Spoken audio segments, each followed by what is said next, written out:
Welcome student.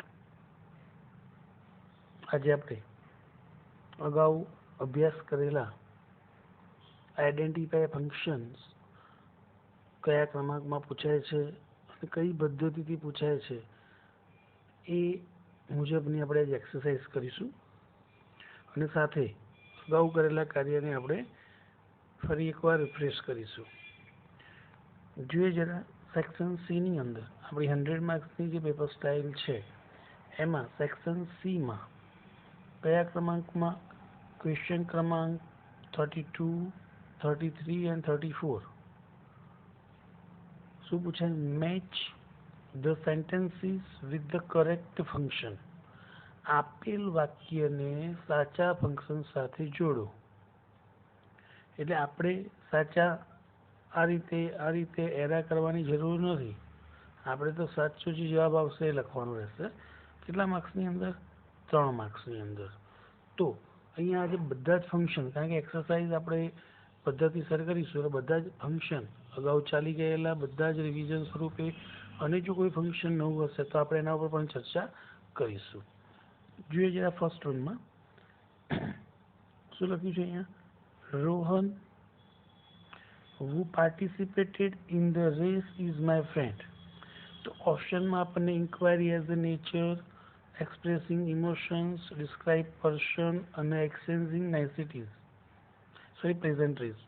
તો આ જે શબ્દ આપ્યા છે તો એના આધારે આપણને ફર્સ્ટ વન વાક્યમાં તમે જુઓ તો તમને ખબર પડે કે શું આપેલું છે. વુ રોહન કે જે રેસમાં ભાગ લીધો એ મારો મિત્ર છે. તો અહીંયા શું બતાવે છે? Describe person. તો ખબર પડી જાય વુ આપણે ત્યારે લખાયેલું ત્યારે કે વુ, વુઝ અને વુમ વાક્યની વચ્ચે હોય ત્યારે ઇન્ક્વાયરી એઝ શું હશે? Nature. Describing person. Glad to see you. તો glad to see you. Nice to meet you. તો એ શું છે? Exchanging niceties. પછીનું how far is the school from here. તો WH ક્વેશ્ચન્સ કે હાઉથી શરૂ થતા ક્વેશ્ચન વાક્ય હોય ત્યારે શું આવે? Inquiry as a nature. તો ફર્સ્ટ વનમાં આપણે જોયું શું આવ્યું? એ સી, બીજા વાક્યમાં ડી અને પછીનામાં એ. બીજા પેરેગ્રાફમાં જોઈએ તો જો આવા વાક્યો હશે ને એને સમજવા પડશે કે વાક્યની અંદર વાક્ય લખ્યું SSC બોર્ડ અનાઉન્સીસ ધ રિઝલ્ટ. તો આ શું છે? કાર્ય છે, એક્શન બતાવે છે. તો કોઈ સમયદર્શક પણ નથી એટલા માટે શું આવશે? Describe action. તો આ પ્રકારના કાળસૂચક વાક્ય ખાલી આપવામાં આવેલા હોય ત્યારે આપણને ખબર પડે ક્રિયા સૂચવતા, ત્યારે ડિસ્ક્રાઇબ શું આવશે? એક્શન આવશે. બીજું વાર ઓ આઈ એમ સોરી ફોર હર. તો શું છે? ઓ નાઇસિટીઝ, એક્સપ્રેસિંગ નાઇસિટીઝ.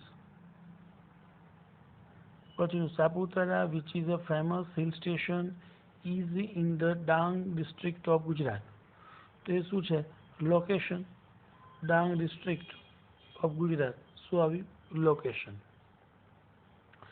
ત્યાર પછીનું વાક્ય જોવાનું કે કેવું વાક્ય છે? Take a large pot and put sum oil in it.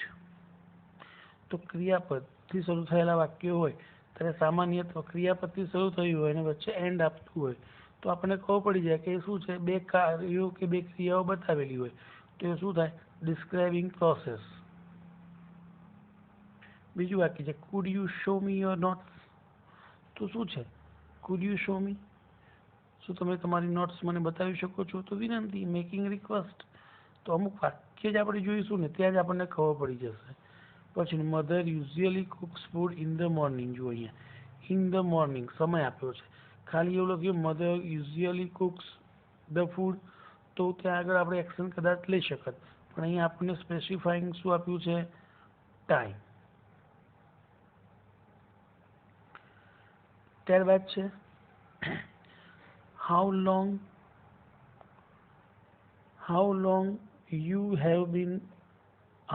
Have you lived here. તો આ પ્રકારનું વાક્ય જે છે તો આપણે પોઈન્ટ ઓફ ટાઈમ જોયું,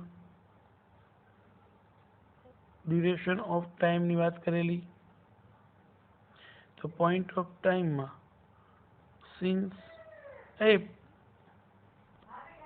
સિન્સ અથવા તો સિન્સ વેન.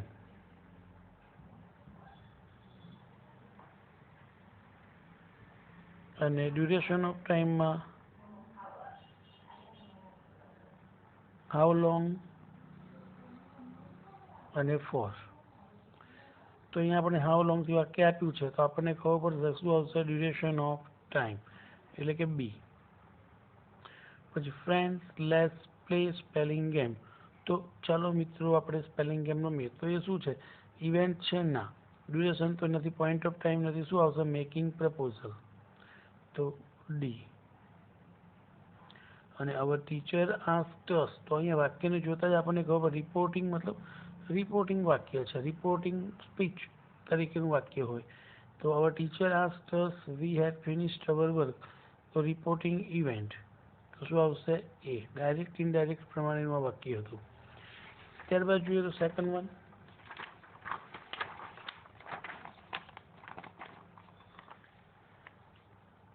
પછીનું વાક્ય છે no other salesman is as smart as John.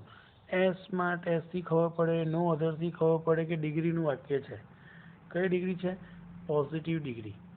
Positive ડિગ્રીની અંદર આપણને આ ખબર પડે પોઝિટિવ ડિગ્રી છે તો કમ્પેરિઝન પર્સન, ડિસ્ક્રાઇબ પર્સન. તો અહીંયા શું છે કમ્પેરિઝન પર્સન થયું.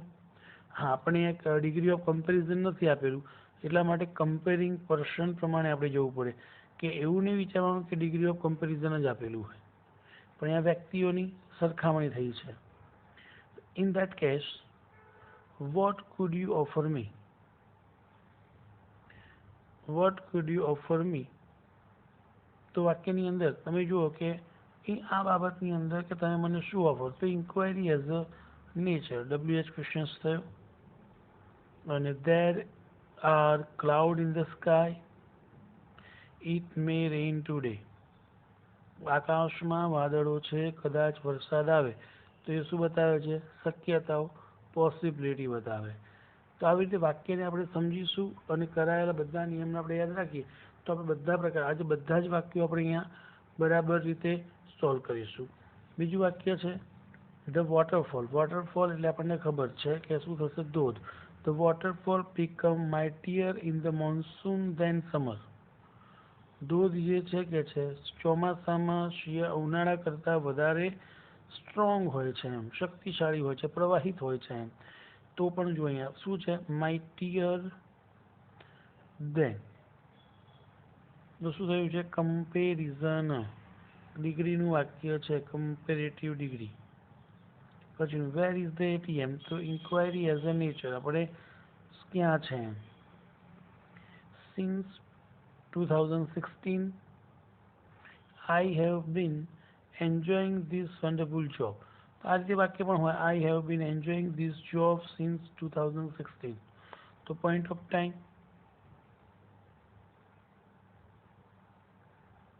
સિન્સ કે સિન્સ વેન. ત્યારબાદ છે કે દો એટલે દોનું ગુજરાતી કરીએ ત્યારે જ આપણને ખબર પડી જશે કે વાક્યમાં શું આવશે. દો એટલે વિરોધાભાસ બતાવે. તો though he is rich, he is unhappy. તે પૈસાદાર છે તેમ છતાં નાખુશ છે. તો શું થયું contrast D. Gandhiji toured the whole country so that he could understand the problem. આખે વિશ્વમાં તેઓએ જર્ની કરી, ફર્યા કે છે તેથી તેઓ લોકોની સમસ્યાઓને સમજી શક્યા. તો so that જોડાયેલું so that purpose, showing purpose. If she works at, if unless or otherwise. આવા ચાર શબ્દો હોય ત્યારે આપણે શું કહીશું કન્ડિશન આવે. તો શબ્દો પણ યાદ રાખીએ અને વાક્યને પણ સમજી અન્ડરસ્ટેન્ડિંગના જે વાક્યો છે તો પણ આપણે એની અંદર સમજી શકીશું. Next one paragraph. The young girl who was wearing a white rose passed by Blandford.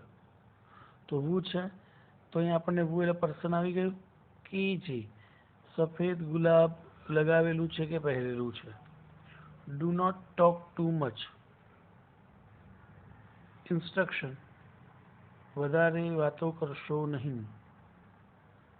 How beautiful the rose is. ગુલાબ કેટલું સુંદર છે. તો આ શું છે? ઇમોશન્સ છે, લાગણી છે, અથવા તો ત્યાં આગળ વન્ડર પણ હોઈ શકે, શોઈંગ વન્ડર. ત્યાર પછી છે our house that we rented is on MG road. તો લોકેશન, અમે કે છે જે હાઉસ ભાડા પર રાખ્યું ક્યાં છે? એમજી રોડ છે, તો લોકેશન છે. Is that the man who lives near your society person. તો આ માણસ છે કે જે તમારી સોસાયટી નજીક રહે છે. Is your father N engineer. તો શું થયું? શું? તો એની ઇન્ક્વાયરી એઝ અ નેચર પ્રમાણે જ આવવું પડશે. એનું કારણ છે કારણ કે શું તમારા પિતાશ્રી એન્જિનિયર છે, તો એ શું બતાવે છે? ઇન્ફોર્મેશન, ગેટિંગ ઇન્ફોર્મેશન છે. શું આવશે? બી. તો આ પ્રમાણે આપણે વધુ પેરેગ્રાફ આગળ જોઈશું. Thank you.